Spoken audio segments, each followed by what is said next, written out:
In January, the garden lays still under a blanket of snow. Everything is at rest, quietly waiting for the soil to warm and the rains to fall, and then life once more. There isn't much the garden requires during these cold months.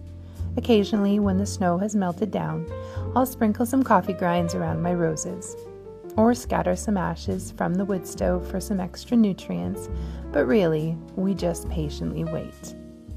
Now is a good time, however, to find a few moments with a cup of tea and figure out a plan for this coming year's garden. Is there a specific project you want to work on? Are there any new varieties of perennials you'd like to add, or new seeds you'd like to sow? Sometimes it's just nice to look through pretty garden books and find inspiration or brush up on some gardening knowledge for the season to come. After many years of thrifting, I have found myself with quite a collection of gardening books, mostly because they're green and they look beautiful on my shelf. But they're helpful, and there are a few that are my particular favorites, especially at this time of year. One such book that I find myself reaching to often in the winter is a little book called In and Out of the Garden by Sara Midda. In March and in April, from morning to night, in sowing and setting good housewives delight to have in their garden or some other plot, to trim up their house and to furnish their pot.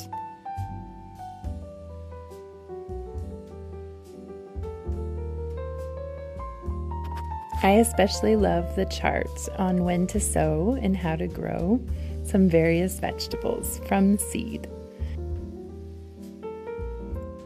And God said, "Let the earth bring forth grass, the herb yielding seed, and the fruit tree yielding fruit after his kind, whose seed is in itself upon the earth." A garden divided into 4x4 rivers is the form many ancient gardens took, based on the cosmic cross, and first written of in Genesis. A river went out of Egypt to water the garden, and from thence it was parted, and became into 4 heads. This survived to the fourfold plots. In Tudor gardens. In symbolism of numbers, 4 is the number of creation, the number of nature. There are 4 winds of heaven, 4 seasons, and 4 corners of the earth. Good housewives in summer will save their own seeds against the next year as occasion needs, one seed for another to make an exchange, with fellowy neighborhood seemeth not strange.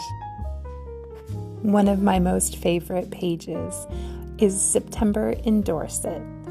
All the little sketches from around the neighborhood with little notes of things that she's seen.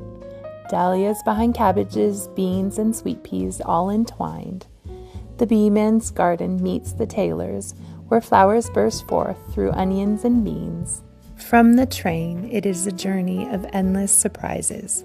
Sea on one side, and a cottage, solitary, standing on the other.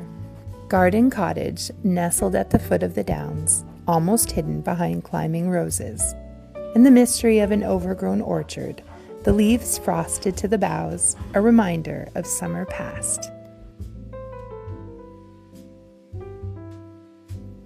Others are much more technical, but they're excellent companions when it comes to knowing your soil, how to prune things, when to seed things, and all of those other technical parts of gardening. Another favorite of mine is Martha Stewart's Gardening. This particular book is one that I have many copies of.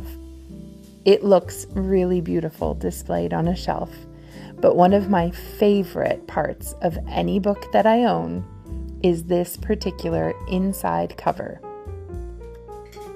In my mind, this is the perfect property.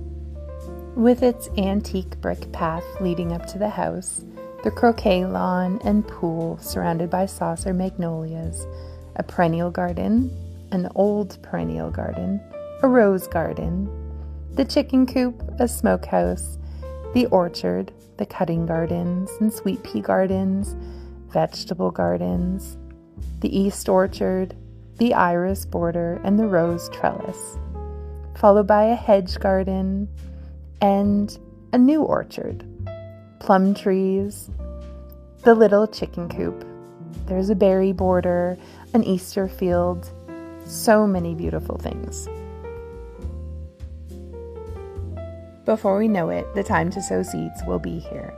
I've already been saving my toilet rolls for my sweet peas, and I've been going through my seed collection just to see what I have on hand and make a note of the things that I'd like to purchase for this coming year.